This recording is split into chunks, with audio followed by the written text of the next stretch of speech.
Vaping is a problem for our youth. Middle school students and teens are vaping every day. That can get them addicted to nicotine, addicted just like cigarette smokers. In vapes, there are particles that can be inhaled deep into the lungs and also chemicals that can cause cancer. Absolutely do see it as a crisis. If you look at the smoking rates of people in high schools and middle schools, not just teenagers, but kids in middle schools, the amount of kids that are smoking has been going down year by year over the last 2 decades, right? Or 3 decades even.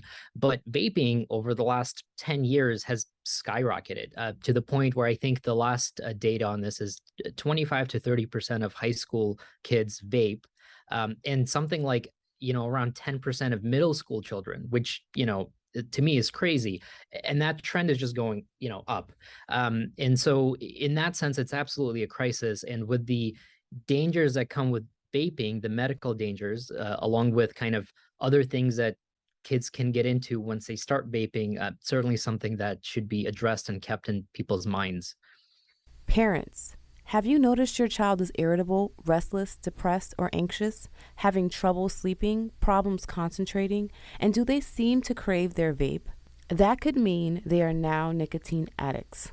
One, that parents stay informed about what the dangers are, and two, that they actually do engage their children in conversation about, do you know what this is, and are you, have you tried it, have you thought